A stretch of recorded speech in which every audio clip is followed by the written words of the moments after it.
एते ना नाग्ने ब्रह्मणा वावृधस्व शक्ति वा यत्ते चक्रमा विदा वा उत प्रणेस्य भी वस्यो अस्मांसम नः सृज सुमत्या वाजवत्या।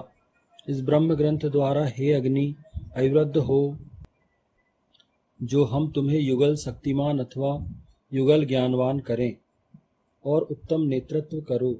हमें हमारे लिए अभीष्ट धन से भली भांति सृजित करो, धर्म युद्धों, अन्नों और बलों वाली उत्तम बुद्धि द्वारा।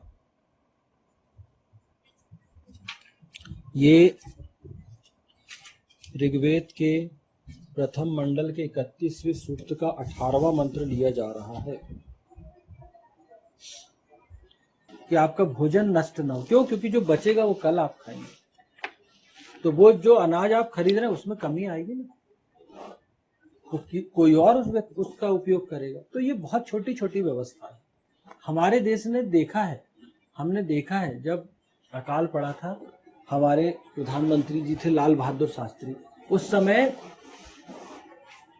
उन्होंने जनता से आह्वान किया था, अकाल पड़ा था तो उन्होंने कहा था कि एक टाइम भोजन करेंगे लोग, एक टाइम, मेरे देश के लोग एक टाइम, सप्ताह में एक दिन भोजन करें करके, एक टाइम भोजन करें करके, ऐसा कुछ उनका था। तो उसका पालन वो सबसे पहले स्वयं करते थे, वो स्वयं भी एक टाइम भोजन करते थे। तो उस परिस्थिति से भी उन्होंने अपने देश को निकाला। तो यदि हम इस प्रकार का व्यवहार करेगा एक राजा, तो प्रजा भी उससे प्रेरित होती है।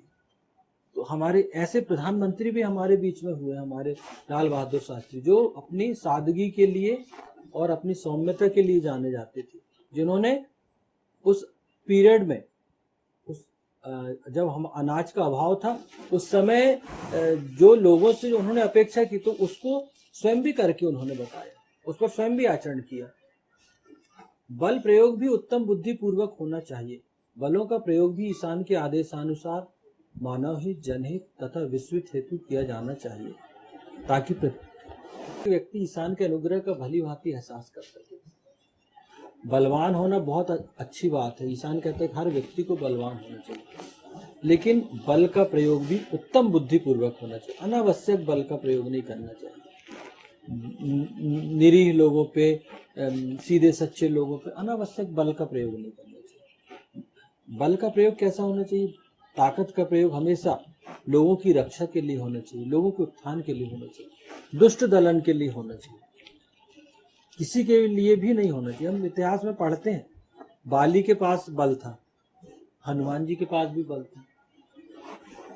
हमने देखा बाली तो ये वरदान ले लिया था कि मैं जिसके जो मेरे आगे आए, मेरा जो शत्रु, उसका आधा बल मेरे पास, मेरे अंदर आ जाए।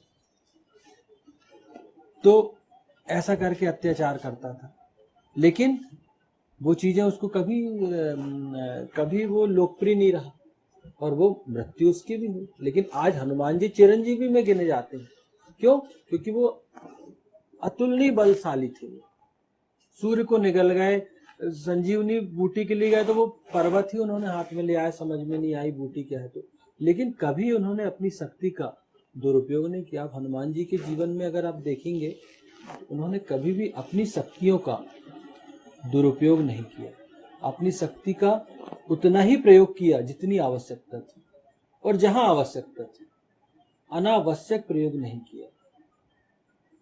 जब वो लंका जाते, एक प्रकरण याद आया, तो एक राक्षसी मिलती है उन्हें समुद्र के अंदर, सुरसा नाम की। तो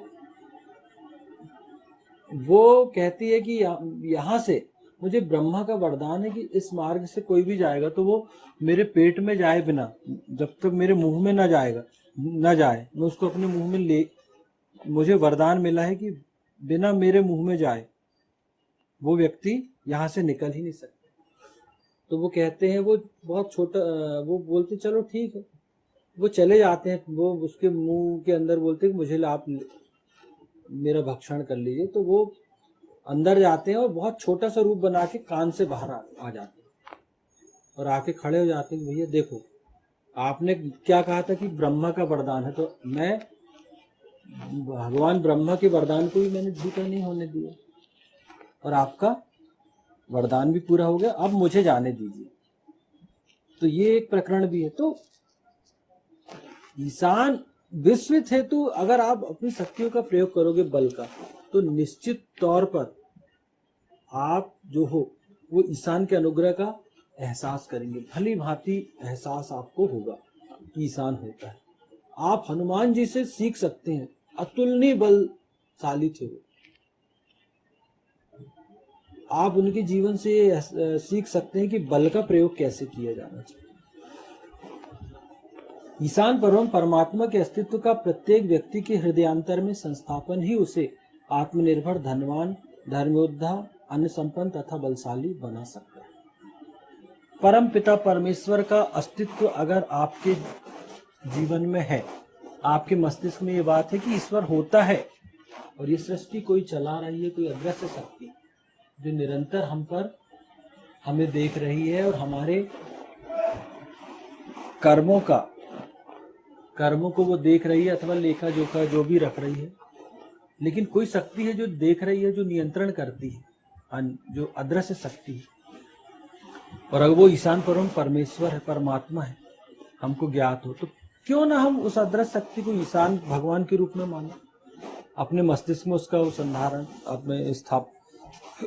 हम अपने मस्तिष्क में उसके अस्तित्व को स्वीकार करें और फिर उसके अनुसार हम आचरण करें। क्योंकि आप देखो वेद में तो कहा ही गया कि आप ईश्वर को आगे रखकर आचरण करिए। जब आप ये करेंगे तो आत्मनिर्भर बनेंगे, धनवान, धर्मयोद्धा, अन्य संपन्न, बलशाली, सब कुछ आप बनेंगे। क्यों? क्योंकि आपने ईश्वर के स्वरूप को स्वीकार किया है और अब आप उससे डर नहीं रहे हो, उसको अपनी ताकत बनाकर आगे बढ़ना। तो यही इस मंत्र का यही भाष्य था। इस ब्रह्म ग्रंथ द्वारा ही अग्नि अविरुद्ध हो, जो हम तुम्हें युगल शक्तिमान अथवा युगल ज्ञानवान करें और उत्तम नेतृत्व करो। हमें हमारे लिए अभिष्ट धन से भली भांति सृजित करो, धर्मयुद्धों, अन्नों और बलों वाली उत्तम बुद्धि द्वारा। ओम एते ना नाग्ने ब्रह्मणा वा वृधस्व शक्ति वा यत्ते चक्रमा विदा वा उत प्रणेस्य भी वस्यो अस्मांसम नः सृज सुमत्या वाजवत्या।